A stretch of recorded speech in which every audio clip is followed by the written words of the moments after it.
کلاس ششم بودم. یادم بارونی بود و رعد و برق شدیدی می اومد.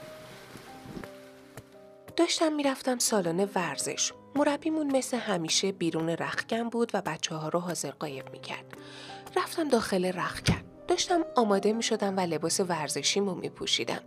یهو از گوشه چشمم دیدم یه سایه رد شد و رفت اون طرف رختکن. گفتم کسی اینجاست؟ هیچ جوابی نبود. لباسای ورزشیمو برداشتم و مثل احمقا رفتم دنبال اون سایه. رفتم پشت رختکن که قسمت حمام بود. پرده تک تک حموما رو کنار زدم به جز آخری. ناگهان نور پشتی شروع به خاموش روشن شدن کرد. نمیدونستم چطور اینقدر جرأت کردم، ولی تصمیم گرفتم پرده حموم آخر رو هم بزنم کنار. زدم کنار و هیچی نبود.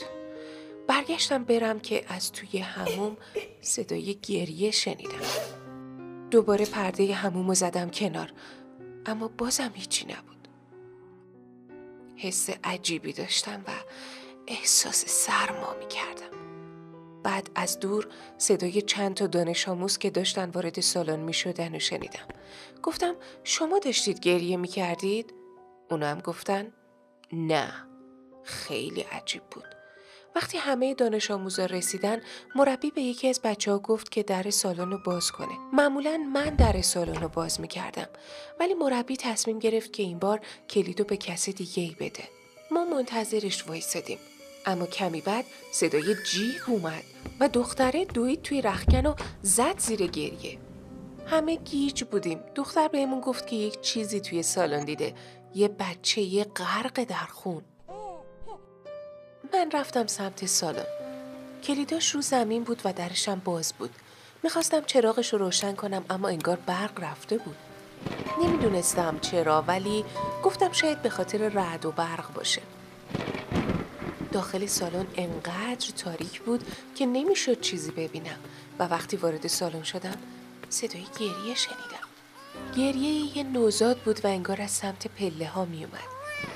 از ترس فریز شده بودم، ولی دلم میخواست ببینم چه خبره. رفتم نزدیکتر، ولی گریه یهو قطع شد و صدای چرق چرق اومد. بعد گریه یه دختر دیگر رو شنیدم. حق حق میکرد. ناگهان تمام چراغای سالن روشن شد. مربیم با نگرانی اومد تو، ازم پرسید حالت خوبه؟ بهش گفتم یه صداهایی شنیدم ولی چیزی ندیدم. با آرامش به هم نگاه کرد و گفت میدونم چی داری میگی، خدا رو شکر که هیچی ندیدی عزیزم. و بعد ماجرای خودش رو تعریف کرد. یه شب تا دیر وقت کار میکردم که دیدم یه جسد تو استخر کنار سالن قوطه ور افتاده. فکر کردم یکی از دانش آموزاست و پریدم داخل تا نجاتش بدم.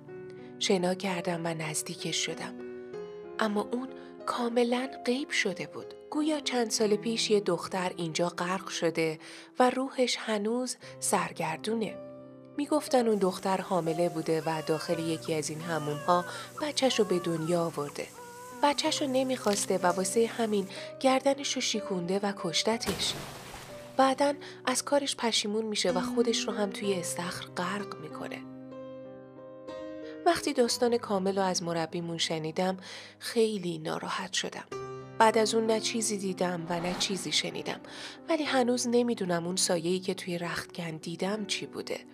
هنوز وقتی یادم به این داستان میفته موی تنم سیخ میشه، به خصوص صدای گریه اون نوزاد و خورد شدن استخونا. یعنی اگه مربیمون دنبالم نمیومد روح اون دختر با یه نوزاد تو بغلشو میدیدم. به هر حال بهتر که چیزی ندیدم، وگرنه صحنش تا ابد جلوی چشمام رژه میرفت.